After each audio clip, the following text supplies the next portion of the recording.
বিশ্বের বৃহত্তম দুই অর্থনীতির দেশ যুক্তরাষ্ট্র ও চীন ক্রমবর্ধমান বাণিজ্য যুদ্ধ এড়াতে এবং দীর্ঘদিনের অর্থনৈতিক বিরোধ নিষ্পত্তির লক্ষ্যে আলোচনা চালিয়ে যাচ্ছে। তবে একটি টেকসই চুক্তিতে পৌঁছাতে না পারলে দুই দেশের পাল্টাপাল্টি শুল্ক হার দাঁড়াতে পারে ৩ অঙ্কের ঘরে।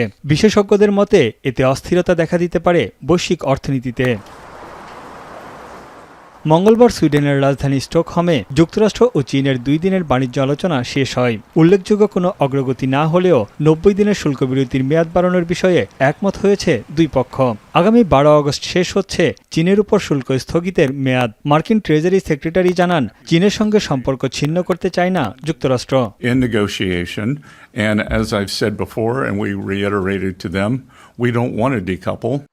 আলোচনাকে গঠনমূলক ও অন্তর্বর্তীমূলক বলে দাবি করেছে চীন। বৈঠক শেষে এক সংবাদ সম্মেলনে চীনের বাণিজ্য মন্ত্রণালয়ের প্রতিনিধি দল জানায়, চীন মার্কিন অর্থনৈতিক সম্পর্ক জোরদারের বিষয়ে দুই দেশই গুরুত্ব দিয়েছে। এছাড়া বাণিজ্য ও অর্থনৈতিক উদ্বেগের বিষয়গুলো নিয়ে যুক্তরাষ্ট্রের সঙ্গে খোলামেলা আলোচনা হয়। 两国元首6月5号通话共识，继续发挥中美经贸磋商机制的作用。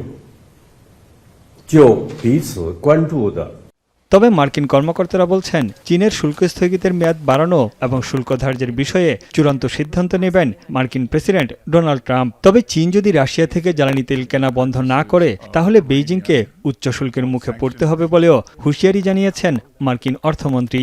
The entire reordering that President Trump has done of the global trading system. So now here you have the two largest economies in negotiation. And as I've said before, and we reiterated to them, এদিকে বহুদিন ধরে চলমান আলোচনায় বাণিজ্য চুক্তি চূড়ান্ত না হলে ভারতীয় পণ্যে 20 থেকে 25% শুল্ক আরোপ করতে পারে যুক্তরাষ্ট্র। মার্কিন বাণিজ্য প্রতিনিধি দল জানিয়েছে, ভারত কিছু খাত উন্মুক্ত করতে ইচ্ছুক। এই বিষয়ে আলোচনা করতে আগ্রহী Washington.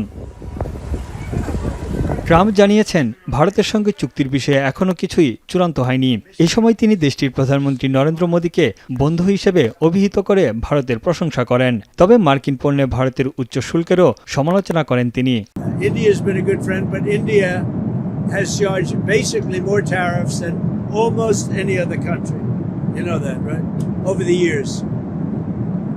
But now I'm in charge and you just can't do that. শুল্ক ও বাণিজ্য চুক্তির বিষয়ে বেশ কয়েকটি অংশীদার দেশকে এরই মধ্যে চিঠি দিয়েছে ট্রাম্প প্রশাসন। তবে এখন পর্যন্ত ভারতকে আলাদা করে চিঠি দেয়নি ওয়াশিংটন। গেল 2 এপ্রিল ভারতীয় পণ্যে আরোপ করা হয় 26% শুল্ক। পরে 9 জুলাই তা 3 মাসের জন্য স্থগিত করা হয়। তানভীর চনি, এখন বিশ্ব।